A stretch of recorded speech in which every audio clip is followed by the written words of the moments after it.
Okay. Thank you, Megan. We'll get started. Thanks for everybody coming in with a brief schedule, but we'll go ahead and get started. We need to begin by approving the minutes from our last meeting from August the 23rd. If you've had an opportunity to review any questions, comments, or I would entertain a motion. Motion to approve minutes. You have a first. First by Hadley. Second by Pete. A roll call vote, would you please? Jeff Harrison. Aye. Abby Goldberg. Aye. Lynn Oaks. Aye. Alexis Pavlov. Aye. Keith Renfro. Aye. And Thank you. Thank you very much. Well, as you can see on our schedule this evening, we can just kind of pass right on through. We don't have any visitors or guests, no unfinished business, no new business, but we will just jump right into our discussion this evening of three different topics.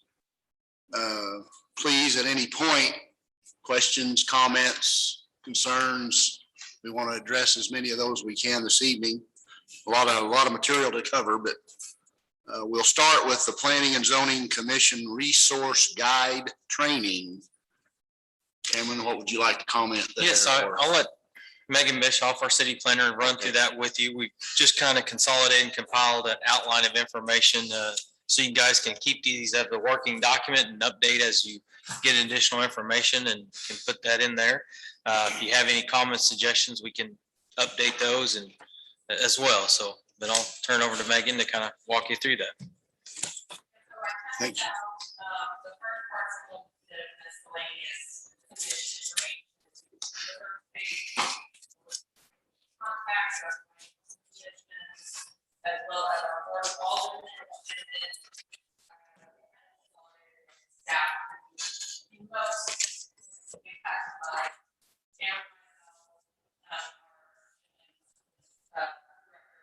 works, as well as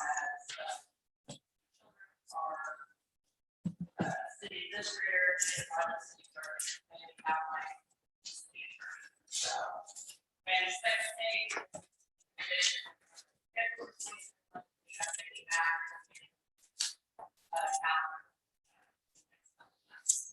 Then there is the body policy.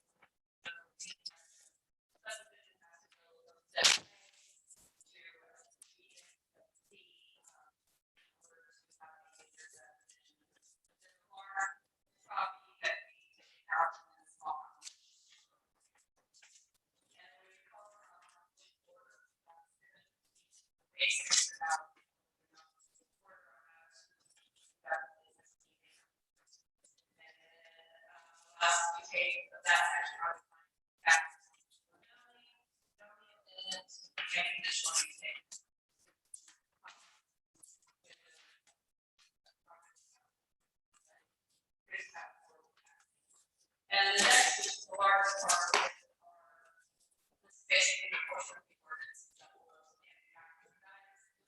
the title for notes for the main development and regulation.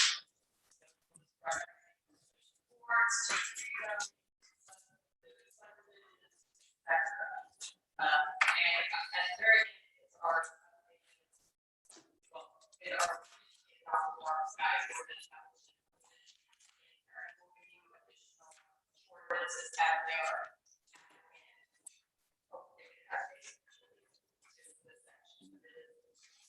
Majority of those actions. And then there is the ordinance index, so basically the compliance what section of under that's a resource.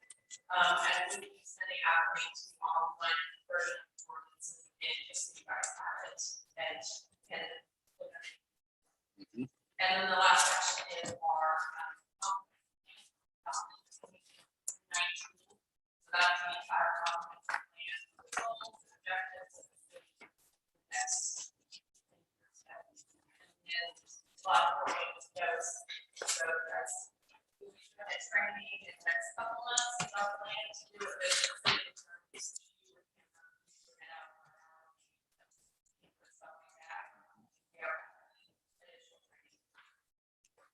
And then if you have any questions about that, you can now or like take your.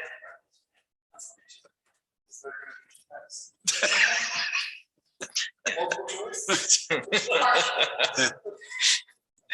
Well, Megan, this was a ton of work. We appreciate, we Very good. appreciate every page that you submitted here. Questions, comments, anything you want to add, Yeah, Cameron, first? I do want to add, I want to highlight the plating flow chart. Prior to most of you here on the commission, there was always questions about the process for plating property.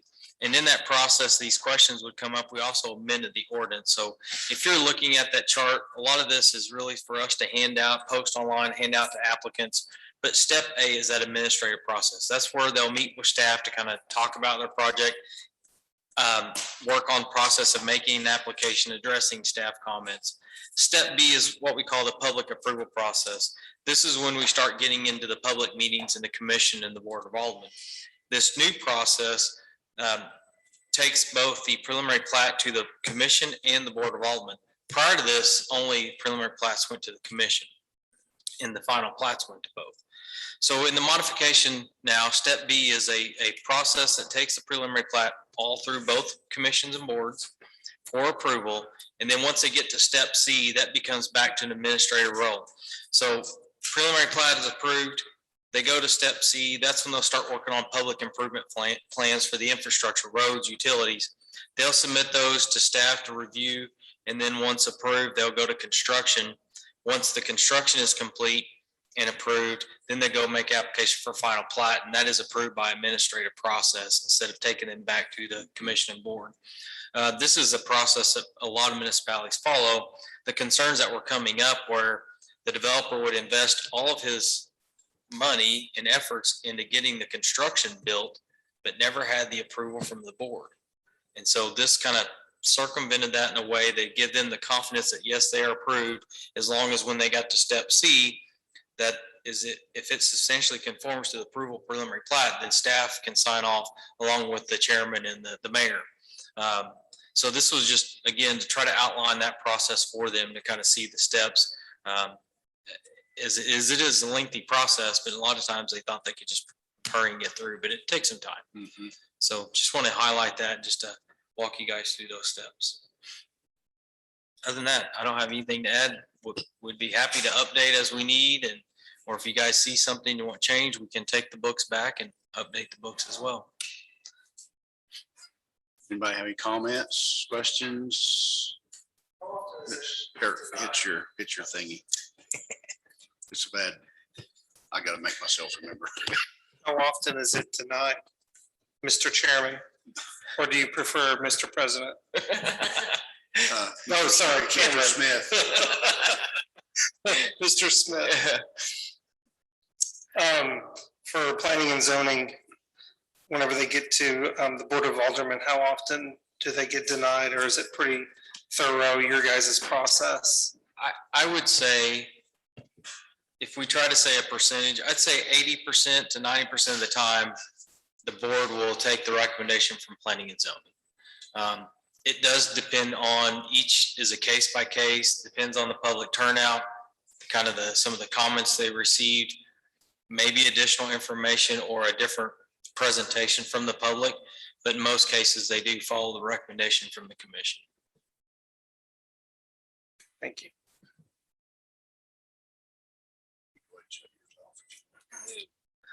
There you go. Anyone else? If not, we'll jump to the next item up for bids. Is talk about the mixed use ordinance. Cameron, if you want to give kind of an introduction of Yep. where everything stands and what's going on within that. Yes, staff has revisited the mixed use ordinance. We have updated with the comments that we received. At least we hope we caught all those. We believe we have. We've also had provided some additional amendments that we had caught on our side. We try to highlight what's different from the prior ordinance to what you had seen last month versus now. Whether it is underlined with new information or strike through with deleted information. But at this time, staff is pretty satisfied with this ordinance, and if no additional comments are received or discussion, we do anticipate bringing this back next month for action from the commission. Here again, a lot of information is being given. I had a chance, I kind of looked through it myself. There's a lot of intricate inside stuff that we trust wholeheartedly our staff. But has anyone come up with any questions or concerns? Of course, we can bring them back at any time between now and next month's meeting, of course. Expeditious would be best. Yes, sir. So I was just concerned with the dark skies ordinance that was passed with the lighting for the mixed use property. Would that lighting still be on 24 hours a day, or how would the lighting, I guess, be limited because of the dark skies? Because I want to make, if there's a lot of people there and stuff, I want to make sure there's adequate lighting for safety for single women or kids or college kids, things like that. Yeah, good question. Any ordinance in the city falls under the dark sky. So that would apply to this ordinance, same with commercial, residential, what pieces apply, but because it's not specifically in this ordinance, that just means you follow that dark sky ordinance as a separate additional requirement.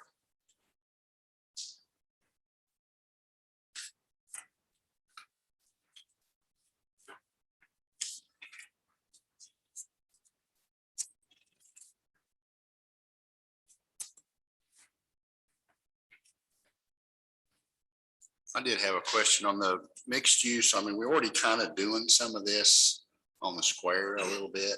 So Is that a grandfather Yep. type thing, or is there changes going to have to be made? no, What no, ordinance is? that's another good question. In our C4 zoning, which is primarily the downtown area zoning, it allows for commercial and residential mix. So that zoning district does accommodate what you'd see as a mixed use. This doesn't have any bearing or effect on that. This would kind of, in a sense, open it up to be citywide versus just the downtown. So it's a similar type ordinance, but again, there is an existing ordinance in place of C4 zoning that would accommodate those mixed uses. Okay. Oh, I'm sorry. On the minimum required open space, that is struck through now. Can you talk a little bit about why you guys are gonna delete that? Yes, so as we got to digging into the minimum open space, we felt like our existing landscape ordinance covers those minimums. However, we did add some language, and I'm trying to find that. To the landscaping requirements. Yep.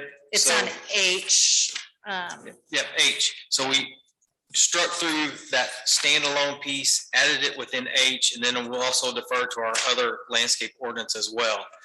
We just didn't want to double up and have additional information in different places when we thought we were already covered with this Okay. combined ordinance and the existing ordinance. Makes sense.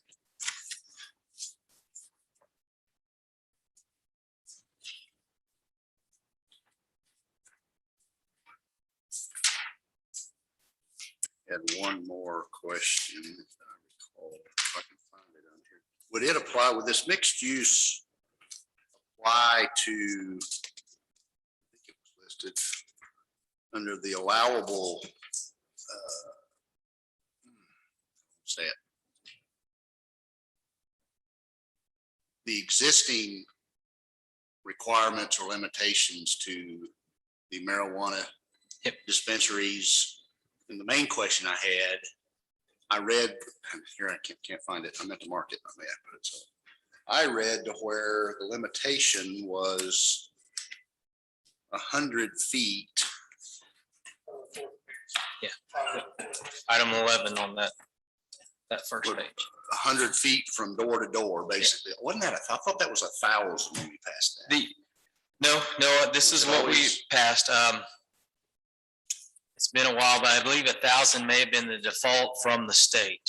But just to clarify on the permitted uses, what we did is we looked at our commercial zoning, our industrial, office, warehousing, and residential, and pulled what we felt comfortable with allowing in the mixed use. So it's kind of a blend of a lot of those.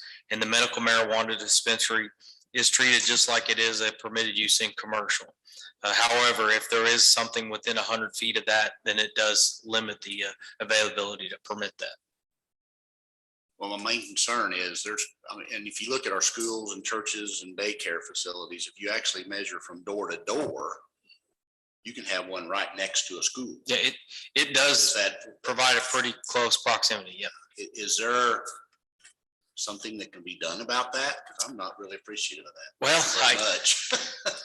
I mean, I guess always, there can be a request to amend an ordinance, but again, that is the ordinance that went through. And it's been over a year ago It's been a and while. how we approved that and with the exhibits. But definitely can revisit that if that's the desire of the commission and we can figure out kind of what that process will be. Where staff would draft a revised ordinance to take for the commission to give a recommendation on and then follow up with the board. What I might do though is if that is something the commission desires, I might revisit that with our city administrator and attorney and possibly the mayor and our liaison from the board to make sure we're not, in a sense, spending a lot of time and it not getting anywhere. Right. So, but if that is a desire, we can revisit that. Okay. The only thing I was gonna say is we have so many churches. I know we used to have the Church by Godfathers that is part of a shopping center. Like that could be a good spot for that because that shopping center right now, like, and I know there's a childcare place that went in there now, so that would be maybe unavailable because of that. So I don't know if we did pursue that route. I think we just got to be cautious because there's so many churches now that are not in like traditional church buildings that I That's think true. of anymore, you know, I mean. So I mean, that would just be my one thought is if we went that route, maybe we separate out the school and childcare piece from the churches because, you know, freestanding James River Church is obviously very different than in a shopping center or something. Very good. Yeah. And then just to clarify, if there was an amendment to this, it would be amending all the code sections that had this reference in the distance in there. Mhm. So there'd be a C2, C4, and maybe all of them. There may have been a third one. I don't remember if Office Warehouse had it, but I don't think so. Staff felt like it was just like any other retail business. The state would actually have further restrictions on the sale of that and how they police that. But for us, it was a viable business, just like a tobacco store, CBD, a liquor store. It's a retail business. Right. And it felt that it was appropriately met. And then also to clarify, I'm pretty confident that 100 follows our liquor sales policy as well. In the city. So,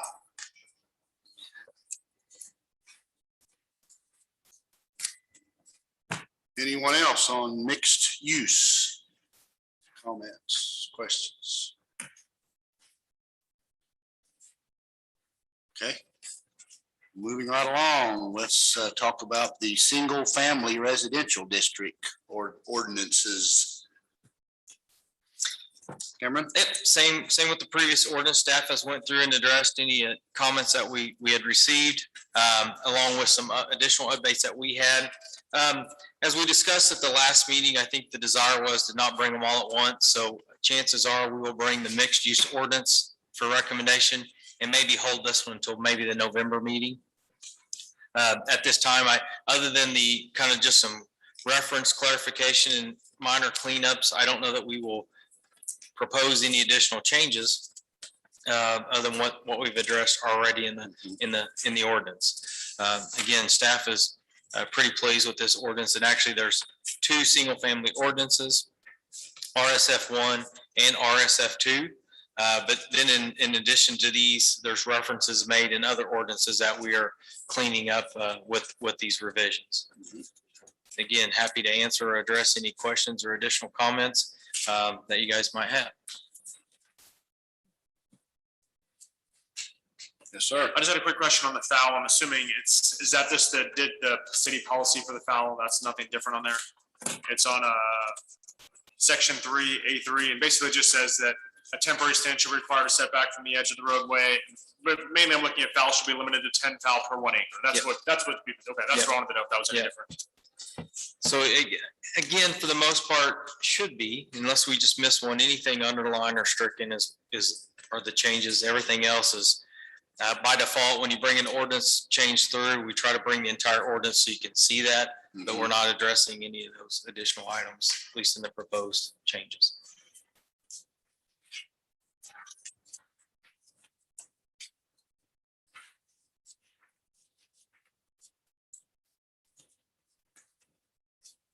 I'll throw my question under typically, it's a big word, right? Covers a lot of area. But on the SF2, Mhm.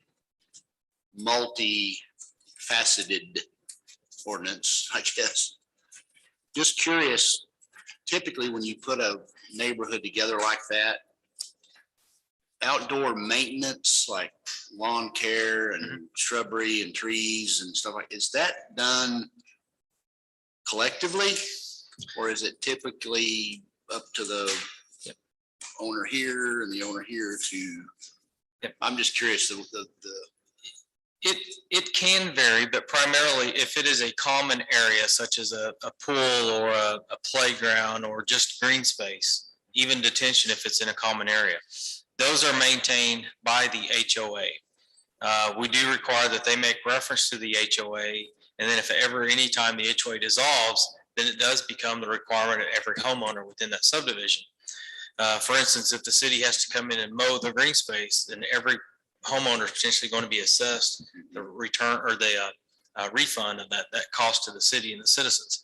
But if it's an individual property in their lot, they fall under the property maintenance code and they're obligated to take care of their own lot, such as a tree or mowing their own Right. yard or fence. I didn't know, because we're kind of coming up with other communities that are already doing this. And I Yep. didn't know when they put these developments together, if it was done up front. Okay, we're gonna, HOA, I think is the main Yep. source. Yep. But what was typically done? Yeah. So it has changed a little bit from several years ago. It used to be a lot of times you'd see on a plat dedicated to public.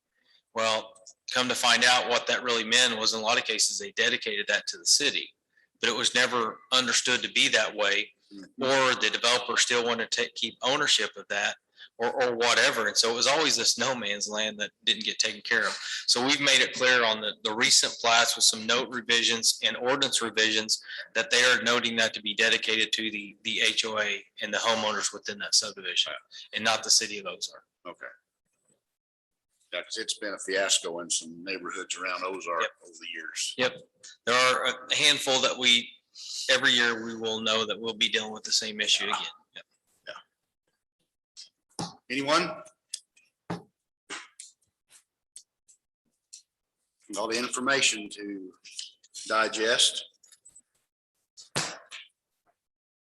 So your thought is we'll bring the mixed use up for October? Yep, October and then the single families in November. Okay, okay.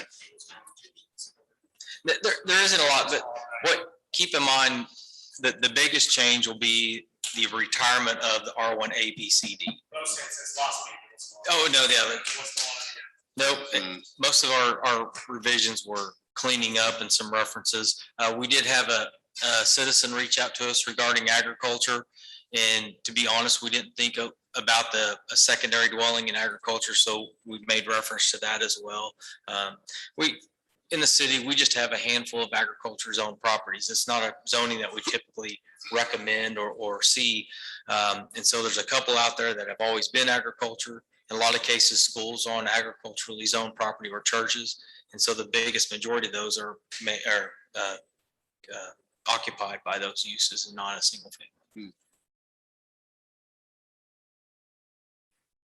Well, if no one else has any questions or comments, just go around the table. Any comments from commissioners? Brooke? Wim, no, Pete, Lexi, Edley? It's good for town. I've heard a lot of good things about it. Yeah. Really have, yeah. Cameron, anything?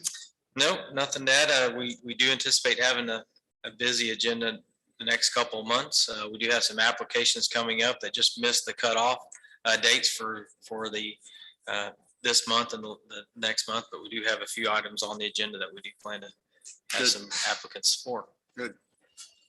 Megan, do you have anything over there behind the screen? No. Well, that being said, I would entertain a motion to adjourn if so be. You make it. You make it.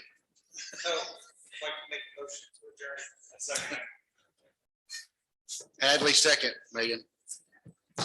Thank you, everyone, for being here. Appreciate everything you do for the city and all the time you spend. be out of town.